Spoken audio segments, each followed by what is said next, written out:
buntel kain kafan.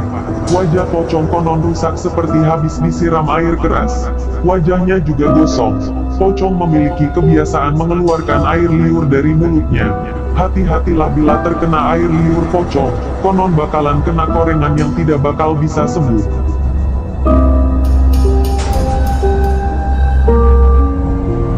Sebenarnya kehadiran pocong di sekitar kita bisa ditengarai dengan beberapa tanda-tanda. Berikut adalah 11 tanda-tanda kehadiran pocong di sekitarmu. 1. Pocong biasanya menghuni tempat yang sunyi dan lembab, dengan pepohonan lebat di sekitarnya. Bila kamu berada di tempat seperti ciri ini, apalagi pada malam hari, janganlah kaget dan heran bila kamu mendadak melihat pocong di antara semak-semak dan belukar pepohonan.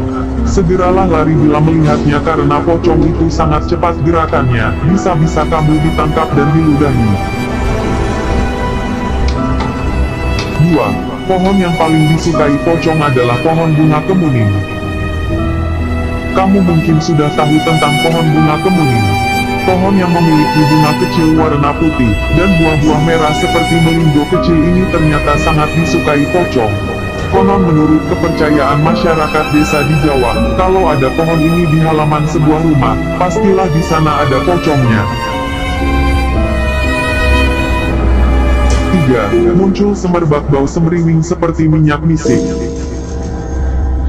Ini adalah tanda yang paling khas juga dari pocong. Meskipun tubuh pocong mengeluarkan bau anyir dan amis, namun radius 5-10 meter dari posisi pocong kamu akan mencium semerbak bau semriwing seperti minyak misik.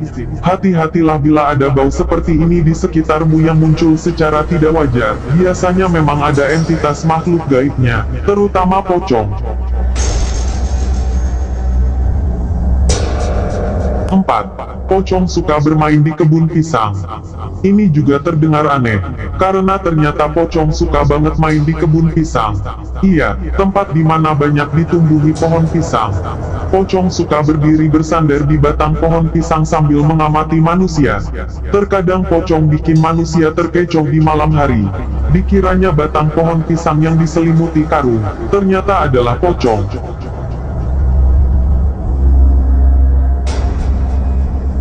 5. Pocong biasanya berdiri di dekat gerobak pedagang makanan yang laris manisnya tidak wajar, laris banget.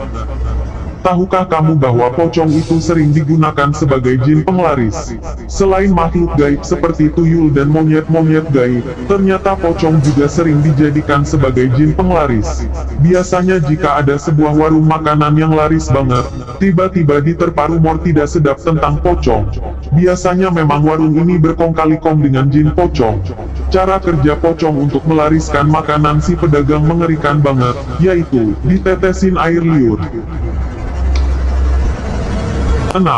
Pocong senang berada di dekat sungai agak besar yang keruh penuh sampah dan airnya sering surut.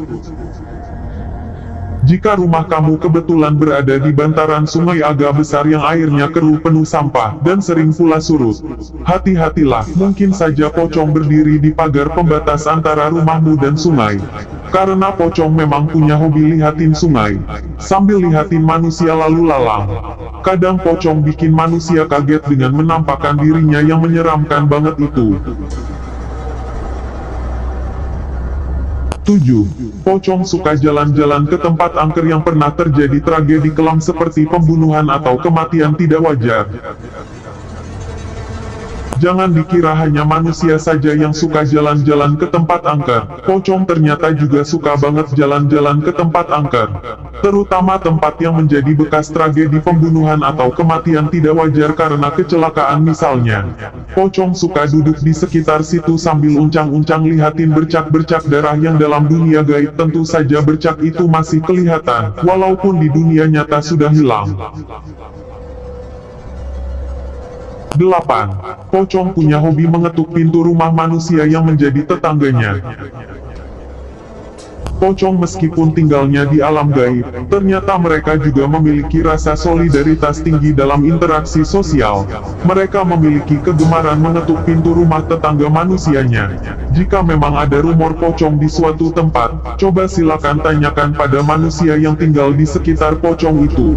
Pastilah pintu rumah mereka sering diketuk oleh pocong. Kadang pocongnya kalau lagi nakal bakal menampakkan diri dan bikin pingsan manusia. Kadang dia langsung buru-buru pergi.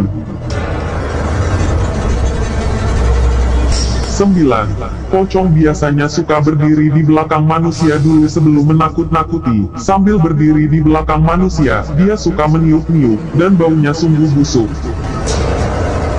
Hantu memang memiliki gaya tersendiri dalam meneror atau menakut-nakuti manusia. Ada dari mereka yang langsung muncul di hadapan manusia. Ada pula yang pelan-pelan, sembunyi dulu. Nah, kalau pocong ini, mereka suka sembunyi dulu di belakang tubuh manusia. Kemudian bakal meniup-niup leher dan telinga manusia. Hingga akhirnya manusia menyadari ada yang tidak beres berupa bau busuk, barulah mereka muncul. 10. Selain meniup, pocong juga biasanya meludah sembarangan dan menjatuhkan ludahnya ke kepala manusia yang diteror.